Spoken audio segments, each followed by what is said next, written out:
Thank you, Nidhi. Good afternoon, ladies and gentlemen. Okay, so the question is, I'm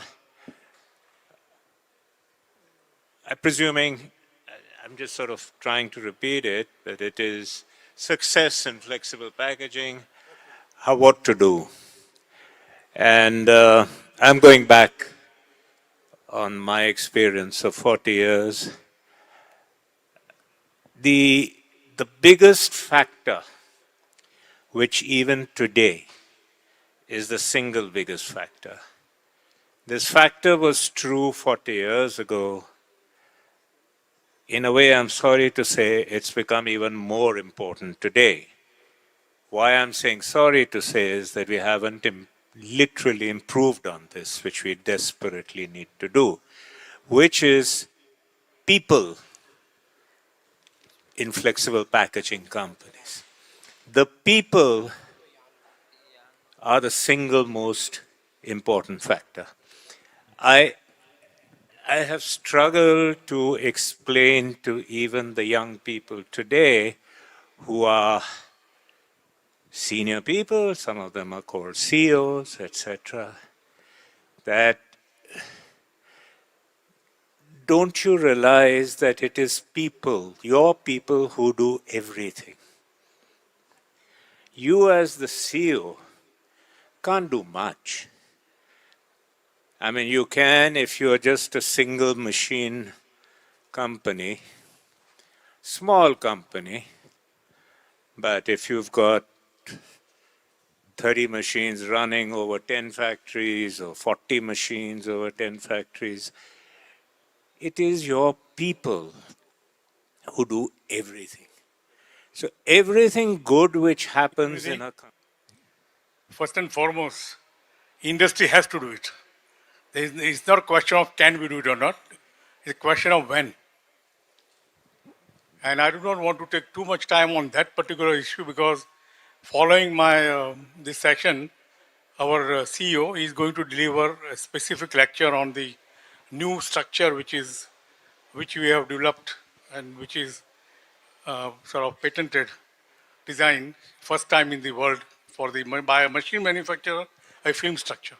So I'll just leave it at that and later I don't want to steal his thunder. But coming back to this sustainability, you see, all of us have to understand that the sustainability is something which is a given. Without that, the industry cannot survive for long because ultimately all resources will run out. If not today, there's some time in.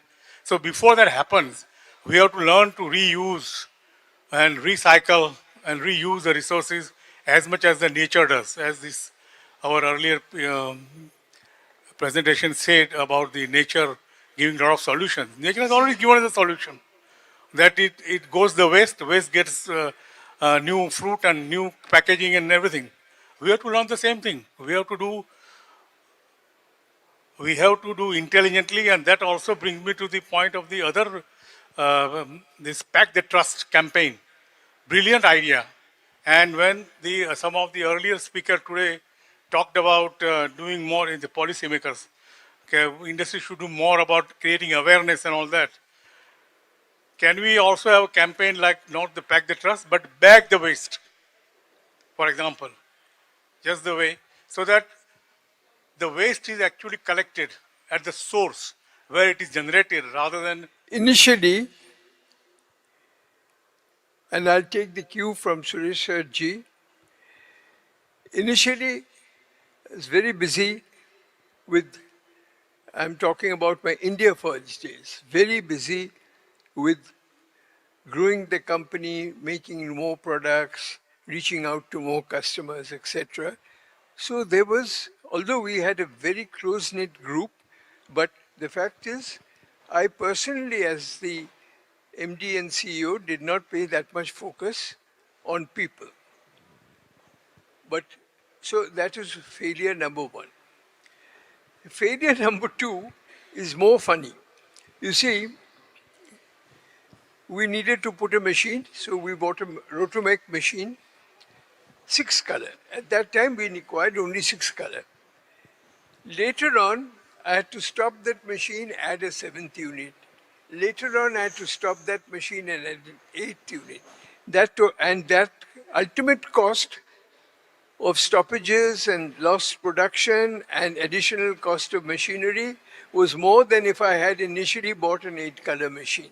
So I would consider these two to be my biggest failures.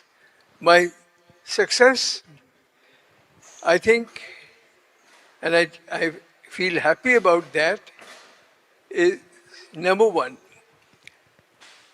In India Foils, I realized and I could explain to the board that we cannot progress and we cannot grow what we want to achieve unless we have backward integration, unless we can make foil stock ourselves.